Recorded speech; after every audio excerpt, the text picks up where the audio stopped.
agali kwosha General Museveni ne mutabani we Muhoozi gyawunyedde eno. Museveni is still illegally holding those young people in prison and court-martialing them against the court ruling, the Supreme Court ruling. So he's a criminal at this point. Those kids should be out by now. And of course, that clip you've shown, that is really making everybody very angry.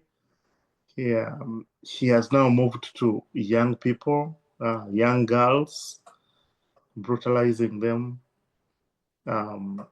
throwing into prison, abducting them, hiding security forces behind masks, really behaving the lowest of humanity. And of course, we can see a lot of hand of Muhoozi, because Museveni is dying. So we are slowly seeing Muhoozi, who he called is an avenger. We don't know what he's revenging on Ugandans for. We are seeing his hand increasingly in all this, because we know how he has brutalized people who have a different view and people who are demanding for democracy. We know how he has brutalized them before. So we know his signature terror. So he's there. And there's also some sense of collision in the corridors of power, because now, before Museveni would be the one mostly in charge, but now if you see people conflicting, even in parliament, people coming out and condemning some of these things, then you know that decision came from Muhoozi, not Museveni, because they used to obey Museveni's orders, like without any question. So right now the powers are not syncing properly from the way I see things. And then let's not forget that Museveni is continuing, like you said, that clip you played, spending beyond the status of the country, to a point that he drives a whole convoy, spends 2 billion shillings a day. I think last week he was in Kigezi visiting a pig which had given birth. It's such a shame, and he's calling this parish development. You're spending 2 billion shillings to travel all the way out there to go and look at the pig which has given birth, and then show the nation how the country is being deindustrialized. So I don't know. I think this is just a psychological sickness. So Ugandans, these are issues that are showing you exactly the man thinks that he's a king. He has to live like a king. And from that clip you've seen, he's just showing you that now he has servants. He's a king, he has servants. And those servants are sucking money from the pockets of Ugandans. Ugandans are struggling. Poverty is widening. Then again, we also need to highlight Karamoja. Karamoja is continuing to be terrorized, houses being burnt, people displaced. So we also have to remember the Teso elders have the court ruled that they need to be compensated, because we know Museveni and the Salim Salehs have robbed their cattle, just like they robbed cattle from the north. So court found that they won the case. And that was, I think, 1998. That's when they won the case. They have never been compensated. So they found that the only justifiable place they can go is a party headquarters of NUP. And then we saw the speaker coming in and trying to politicize it. So they have decided they know who the enemy is. And that shows that also, you know, the awakening is widening. But also on a positive note, the diaspora has woken up. Protests are getting wider. I guess we'd also thank the chapters that have woken up, and that is a very good thing. Now, lastly, the Archbishop of the Anglican Church made an utterance that only somebody in a place of evil would say. He mentioned that the opposition provokes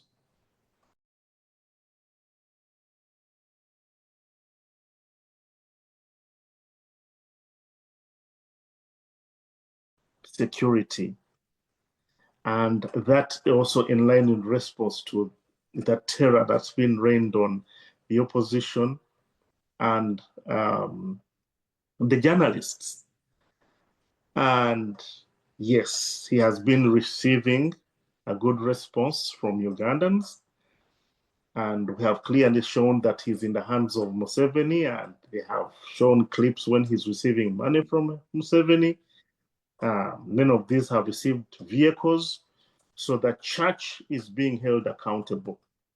For me, from the word go, I've always requested that Ugandans should hold the church accountable. And right now, I thank God that is happening.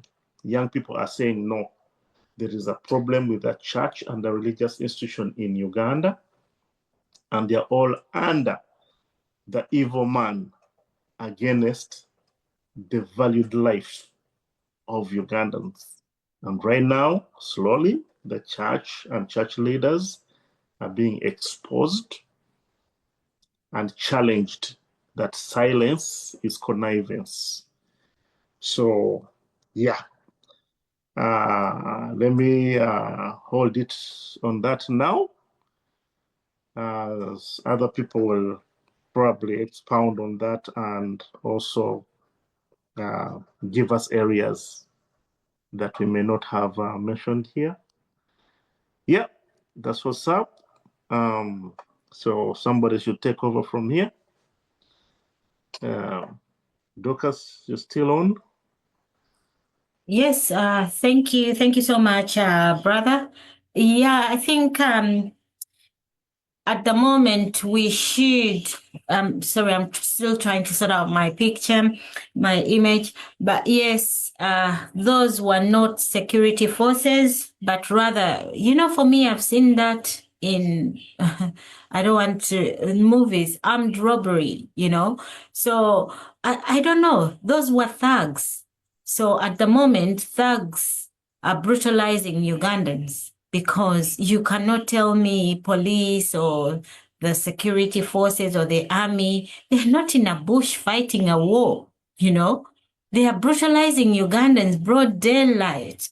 I actually need to put the clip on here so that we... What is worse is the confusion in the administration that at one point they're coming out and they're disowning that whole process.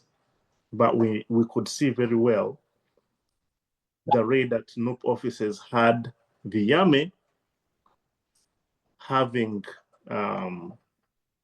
the camouflage and covered their faces, the army. Then during the process for the campaigns for the MP, the by-elections of Kawempe, we clearly saw the so-called joint anti-terrorism forces together with the police. Yeah, let me... They also masked their faces. So we have two incidences, one with the army and the police, and then we have the other incident with the joint anti-terrorism attire and the police. Yeah, I'm very convinced these are thugs, thieves that they've actually brought to the streets. For officers, they were real soldiers. So I think we should also be fair to the to NUP as a party, that when they were raided, it wasn't the JAT, it wasn't the joint anti-terrorism thugs who were wearing those the uniforms of that branch of police. No, it was the army itself, and it's believed it was the SFC mixed with the M23. So I don't know why people are leaving that incident and talking generally about this other incident. Both of them incriminate the UPDF, which is Uganda's army, the police, and then the Department of Joint Anti-Terrorism.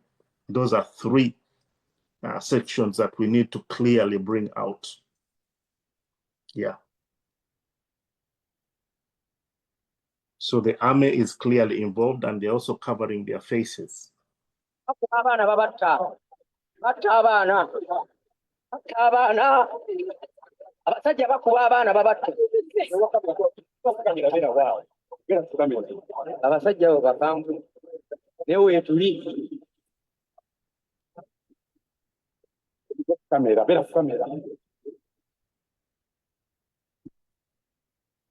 Kiriwo kigambo basaba bakutya abantu.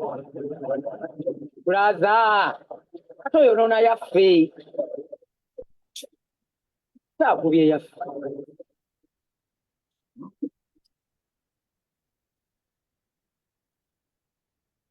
Yeah.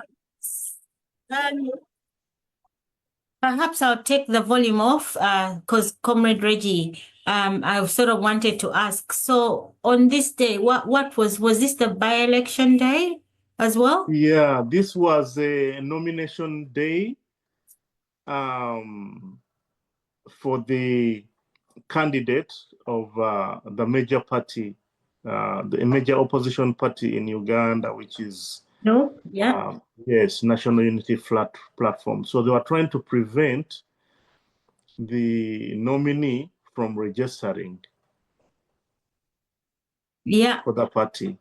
Yes. So this was a legal procession, and usually campaigns anywhere in the world are charged, but they're giving all kinds of excuses.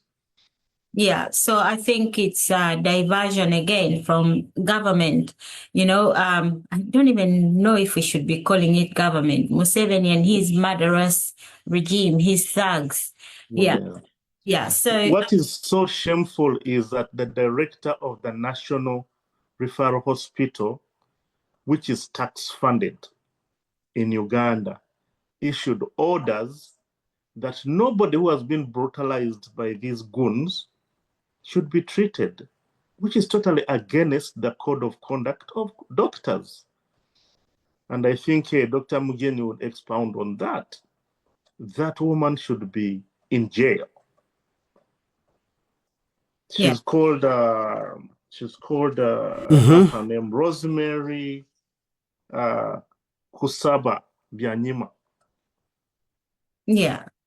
I actually about that, and they had to take the lady, one of the ladies whose face was sliced. God, yes. Yes, and the journalist who was beaten up and forced to delete evidence, and that video has also been circulating. So just as we start, I really want people to see and realize we're not making up these stories.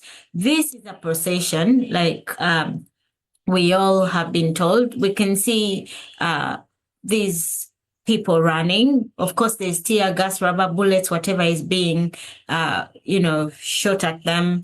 And these are people who are very charged, supporting their candidate. And if this is an activity that is meant to be allowed for every party to hold, then why are people being brutalized? Broad daylight, Yes. They are having rifles, the guys are having rifles. I don't know whether it's the army, the police, or whoever. Actually, evidence has come out that some of these goons who were with the security forces were seen with the commander of SFC, that is Special Force Command, which is assigned to the president and the family, close family. He was talking to them somewhere, and these faces also showed up at this scene wearing those and joint anti-terrorism. Now you see, if you look here, this one is for, you see that there are also soldiers in the clip, and that is believed is SFC mixed with M23. So they don't want their faces to be seen. So you see the camouflage of soldiers here, that is the Uganda People's Defense Forces, the National Army. And then this is just a branch of the Uganda Police, which is supposed to be law enforcement in charge of terrorism or anti-terrorism, but they are all at the scene of a legal procession of nominating a party member to contest in a democracy. All right. Thanks. Thank you so much, brother. Yeah, so with that, guys, once again, those that are just joining us for the first time, we do welcome you and thank you for joining. Please share the link, come with someone next time. And guys, this is a discussion on Uganda. Uganda has suffered oppression under the brutal dictator of Mr. Museveni. General Museveni of Uganda. For close to 40 years, Uganda has not had any peace. So that's why we are here speaking. We started speaking shortly, actually right before the 2021 elections that led to over 200 people being killed in broad daylight, and the same, it continues. The brutality has carried on. People are being abducted, imprisoned, some are in jail up to today because of the previous elections. And now the dictator is telling us we are having another set of elections, 2026. And this is what is happening. People were brutalized, someone lost their eye or their face, and some have died because of a mere by-election. A seat had to, we have to replace one of the candidates because, sorry, this is really long, but yes, there was a by-election, and this brutality we're discussing is it just happened last week and it's still ongoing. So people are still in detention, with some are in unknown places, and we are still looking for our brothers and sisters. So there is so much to discuss when it comes to Uganda. However, today we are talking about the criminalization of politics and the state repression in Uganda. So Teacher Mimi, I don't know if you want to come in at this point, talk a bit more about the topic. And guys, the mic is open to everybody. You're allowed to come in, have your 5 minutes, have your say, because this is what this Zoom is all about. We all have a 5 minutes to speak. Teacher Mimi, please take the mic, speak to us on the criminalization of politics, and also your thoughts on the state of affairs in our country. Thank you. Thank you so much. Thank you so much, Comrade Dorcas and everyone. Good morning, good evening, good afternoon from where you are. We happen to be in a class that was teaching about the criminalization of politics. And it was a very interesting, and I think that if anytime anybody has opportunities when such things come, Because sometimes we can think we know everything, but unfortunately, you say, you know what, there's something, you get something that you even didn't even occur that is also a problem. But anyway, I just want to, one of the, I'm not gonna go through, it was like, and I was lecture, but I will just highlight some of the important things about the topic. But I will start off with a quote that was one of the slides that they had. So, and this is Robert F. Kennedy. He was one of the, one of legislators in the United States. And here's what he quoted. He said that, and this was under the topic that if you ignore or stay away from politics, and this was the quote, he says, every society gets the kind of criminal it deserves. What is equally true is that every community gets the kind of law enforcement it insists on. When you hear that, what comes out of your mind? For the first part of it, which says that every society gets the kind of criminal it deserves, that sounds a little bit mean and annoying, but when you really think about it, is that every society gets the criminals. If we allow, if we vote, if we just stay on the sidelines, we are going to allow criminals to get in the political system. What is the political system? That includes the people who are in parliament, the people who, the leaders we select to be the presidents, the leaders we select, we ignore or we decide not to go into to elect. These criminals are going to get into the system, and this is how they've gotten into the system.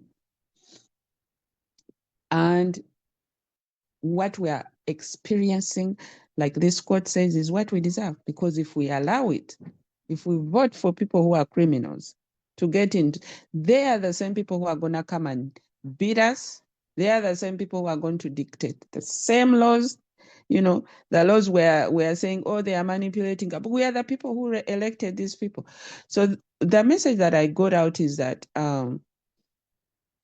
we have to sensitize, we have to tell our own families, our own friends, that if we decide either to stay away from politics, if we decide to go out and elect people, if we accept money in exchange for our votes, if people steal and we don't say anything, even be involved in the stealing,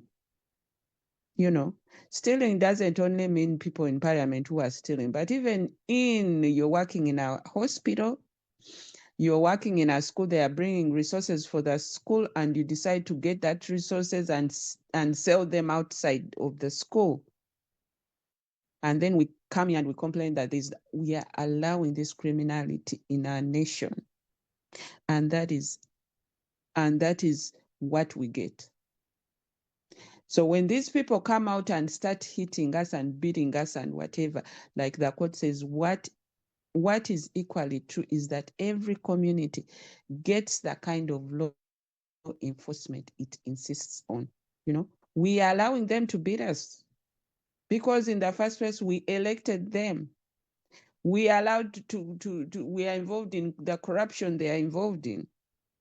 That's what we get. That's what we're insisting. So that was one of the quotes, but in other words, criminalization of, and I'll give you a quick, I'm just going through, it was so many things, but it was a very good topic. So what they mean by criminalization of politics is that it involves individuals with criminal backgrounds or activities infiltrating the political system and gaining power and influence. How do they get infiltrated in the? Because we elect them.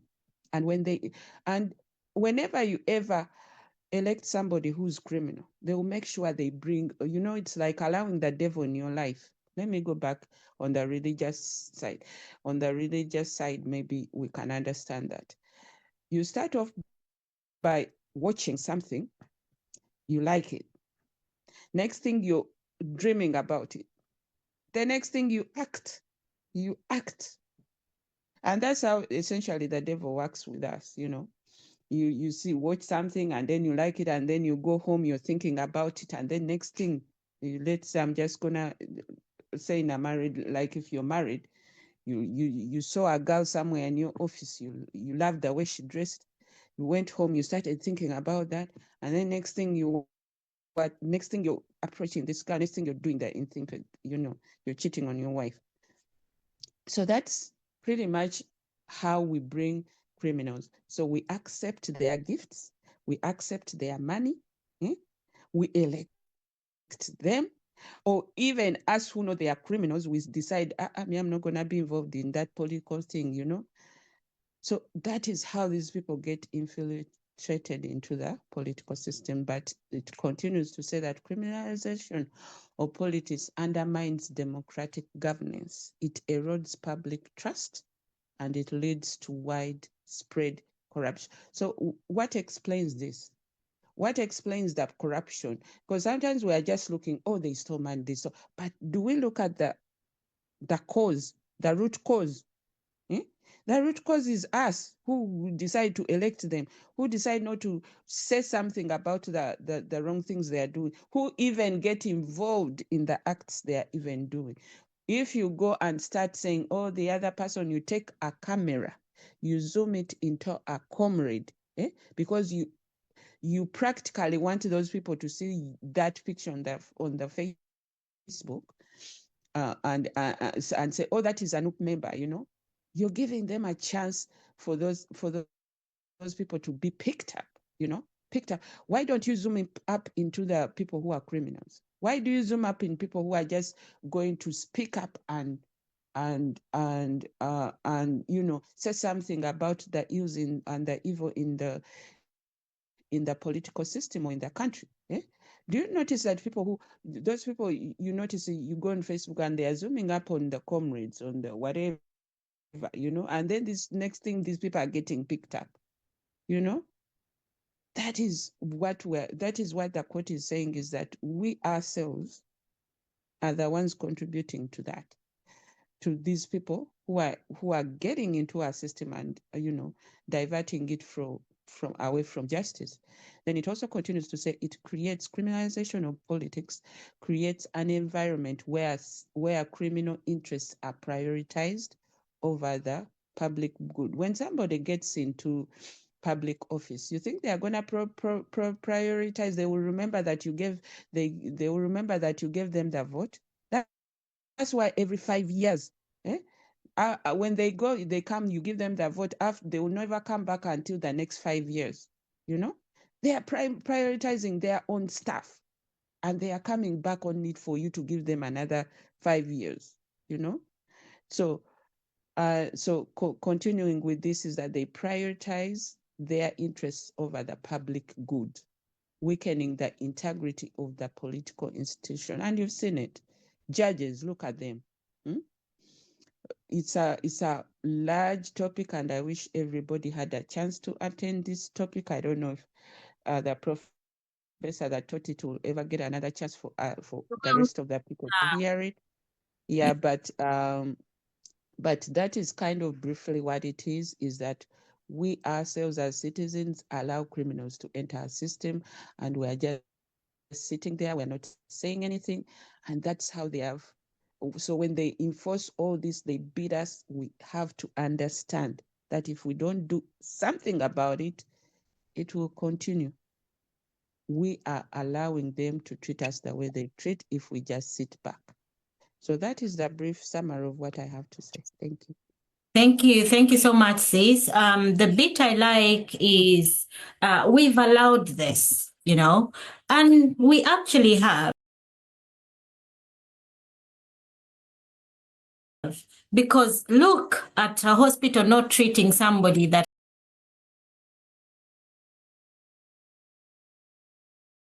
has been brutalized, somebody whose eye has been shot, and they've lost an eye, they're bleeding, you know, and a doctor will say, oh no, we'll not treat you because you're from this party XYZ, you know. So we've allowed it. And then our members of parliament, because they represent us, they represent their constituencies, they have not come out to condemn whatever has been happening ever since, you know, because since 2021, it has been carrying on. People are being abducted. Although some are waking up now, I'm not saying it is too late. They shouldn't wake up, but it's about time people woke up, the members of parliament, to start with what are they doing sitting in that house? You know, I call it the coffee house because that is not a parliament. You do not watch the citizens suffer day and night, and then you call yourselves a parliament, you know? So,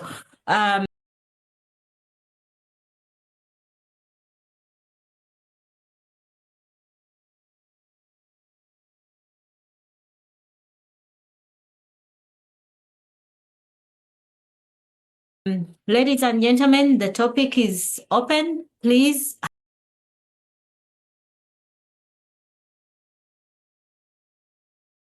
have your say. We have a doctor in the house. Yes, Dr. James, please unmute, speak to us. I will enable the videos. Is because of security that I disabled, but yes, please go ahead. Doctor, I was listening to your introduction of Samoju, and I thought, I thought that was a national budget.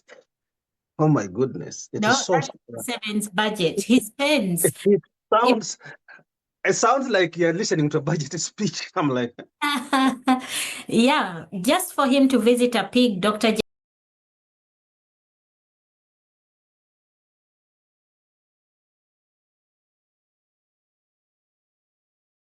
James, that and I'm like, we can build 4 hospitals with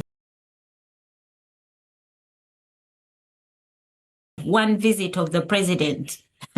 information is. I'm like, you know, just borrowing from what Mimi has said. We have allowed this. We have allowed this. And doctors, you know, for me, I think sometimes this Uganda can drain your energy. It's so draining that seconds. And sometimes, doctors, sometimes I'm like, let me do what will help America and maybe it will help Uganda. Doctors, I would like just to give you a summary of my day. Yesterday, I went to meet my house rep after they had passed a bill on health and the governor signed it. So they are talking about more doctors to this state. They have passed a bill that is going to allow this state to attract more doctors, and then it's maybe give scholarship to who want to train medicine. Then I went to the house yesterday and met my house rep, and he gave me an hour of listening. I told him, listen to me carefully. I am in Iowa. I am somebody who wants to change Iowa. I'm somebody who is suffering in Iowa like any other person. So I said, what solution do you have, James? I said, I have listened to the bill. I can just give me a chance to bring 20 doctors or 10 from Uganda under your supervision. We deploy them as you think about training doctors, because the 7 years you use for training a doctor, there are people who are going to suffer in those 7 years. And the house rep took me, he told, what do we do? I said, yes, I need to do, I don't know who can implement this because we are suffering. I go to health centers here and take a whole day without seeing a doctor. Then he said, maybe we meet the governor. And we went to make an appointment with the governor.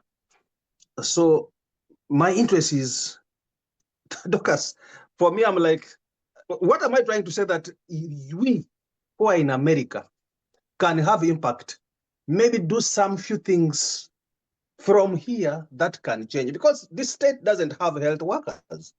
And so for me, that was a positive thing, because I felt so good. I felt so, I mean, like a bill is passed and then it is a James who is trying to address a bill. And James is taken to meet the governor.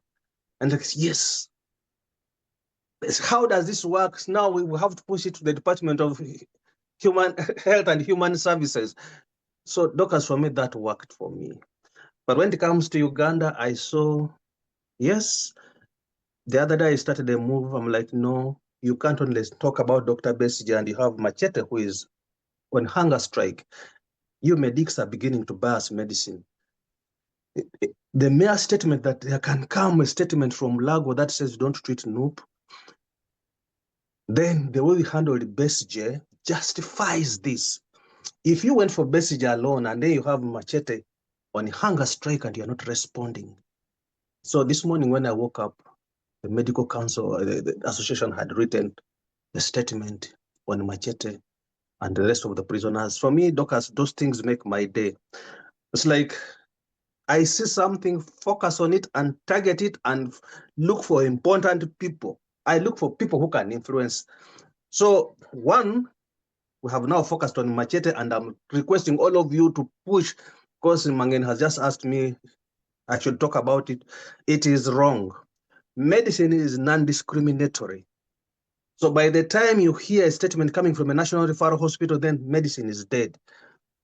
And it came from a young girl. It's a more young girl. I don't know why she's a TikToker. You know, I don't want to be on TikTok, but I think it's Magen who keeps on bombarding me with those things from TikTok. So I see this young girl attacking Mulago, attacking the creative director. Then I'm like, well, come on, let me listen to her. And I'm like, I start asking medics, is this true? Has it happened? But then you look at how we have been operating. Medics come for Besigye.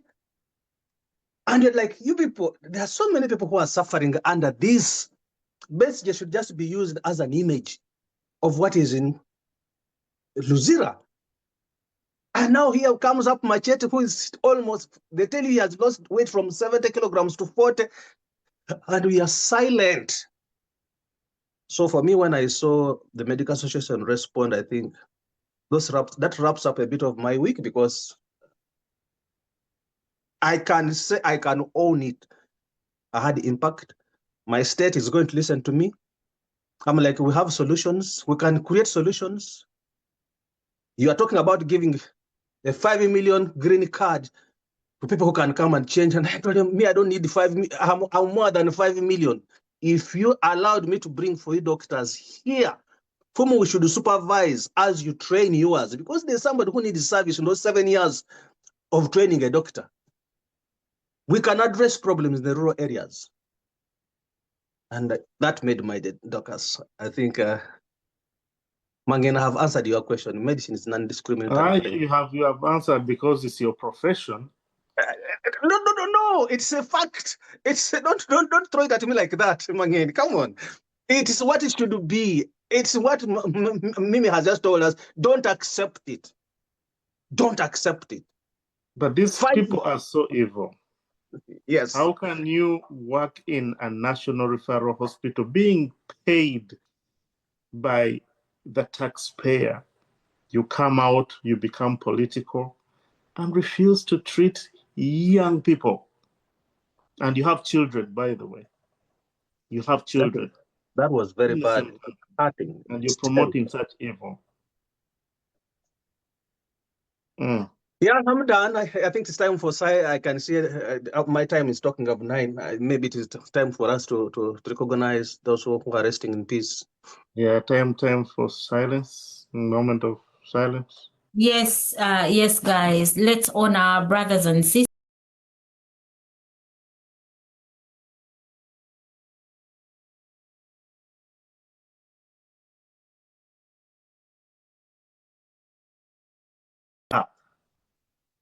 Luzira prison. She was called Mbabazi Pasi. I paid particular attention to this. This girl is about 24 years old.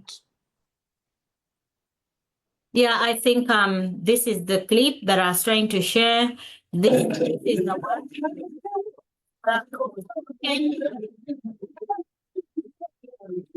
Oh, yes. I'll reduce the volume on that.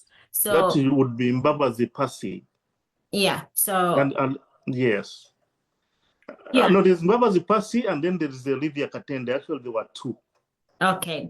Yeah, there were 2 of them. So before we rotate the mic, guys, reflect on what is happening in our country, and then ask for the mic and have your say. How much longer are we going to wait for? How much are we going to continue allowing the dictator to do to us, the people of Uganda? And guys, you know, this guy is actually a foreigner. He's not Ugandan. He was not Nope. in Uganda. Yeah, he's not. There's so much to discuss, but at the moment, I want us to discuss this criminalization of politics, the current state of affairs in our country. So, guys, please take the mic because this is a discussion. It shouldn't be. Okay, I think Comrade Godfrey, you're here. Thanks, guys, for observing the moment of silence. Our brothers have gone too soon. But what are we going to do? You are not going to stay silent. It is not an option to be silent, and neutrality is not an option either, you know. So let us rise up and speak up. Comrade Godfrey, please do come in, and guys, do request for the mic because we do have another 40 minutes, and let's speak. Yes, Comrade Godfrey, please do come in. Thanks very much, Dorcas. Good afternoon, good morning, good evening to everyone. First of all, I must mention that this government wasn't elected. We know all about that, yeah. The majority of the MPs who are NRM were never elected fairly. That we know. But what we can say is that after the elections, where people should have created sin and not allowed this to happen. But it was a learning experience probably from the people. I don't know for how long that can go on. But we know this regime, we are living in a failed state, a hybrid dictatorship. We know about it. So we have to get up as a collective and say, no, enough is enough. And I think people might be beginning to realize that. And the second is very traumatizing, really, to see people arrested with no crime committed, beaten up, and then taken to prison. Yeah, those who are injured taken to prison. Yeah, then they come out to the judge, who doesn't think they need to be freed, and he sends them back to prison. What are we to say to this? And the president has called them house Negroes, yeah? But we need to do something about it. And I hate watching our lawyers saying, your worship, to a judge who is almost a criminal, yeah? And I find that unacceptable. And we should not continue to be very kind to these people. We should expose them and their families. I don't believe in violence, but we need to expose them and we can tell them our minds, yeah? Because it's unacceptable for someone who is supposed to be a judge to be partisan, yeah? And he comes day in, day out, he says the same thing. They bring him up, they send him back to prison. Oh, they haven't dressed properly, or they haven't done this, but there's no charge sheet of what they've done. Yeah? And I find that pretty unacceptable. But that's for everyone to think about, whether we take the law into our own hands at some point, which the president has mentioned at some point, he might not be able to control the people. Yeah. But let's hope and pray that this by-election goes today. I mean, I haven't watched the end of the procession, whether it will be as peaceful as it started, because I haven't seen people being beaten like last time, although we had a lot of people who are diehards. They say we'll attend, and they know what they want. So hopefully we see a sample of what is going to happen. Thank you very much. Thank you so much, Comrade Godfrey. Thank you so much for that. And also would like to thank you, the UK team, and all those that are demonstrating all over the world, the USA, Switzerland, Sweden. Thank you so much. I see Joyce here. We thank you for all the demonstration, guys, for exposing the dictator. And most of these demonstrations that our comrades hold, of course, they expose that these countries, the West is continually funding the dictator, which is unacceptable, because they give him money to what? To brutalize our brothers and sisters. On the screen, I'm displaying a clip. You can see people are being brutalized left, right, and center. Since I don't even know, all the way back, we've been brutalized for close to 40 years. Museveni has ruled Uganda with by the barrel of the gun. Yeah, so let us not be silent, but rather speak up and do something. Speaking is not enough, but we must do something. This is... Yeah, we need to do something. Speaking is not enough, and everyone must be involved. It needs everyone's participation. Not leave it to some people, but everyone to be involved. Otwanga tunawango otalo luno, olokujjako nakyemalira, olokomya efuga bbi, olokomya ebikolobero, olokomya ettemu, olokomya okutulugunyizibwa, olokomya ekiwamba abantu. Ffenna tulina okugamba nti ekimala kimala. Tetulina kulekera muntu omu nti abo maama bo balina emibiri gya kyuma, emibiri egyabwe lwazi, bo bagende bakube. Ffenna tulina kulumba lumu ate nalo. Awo tuba tujja bawa gye bayita surprise attack. Okitegedde?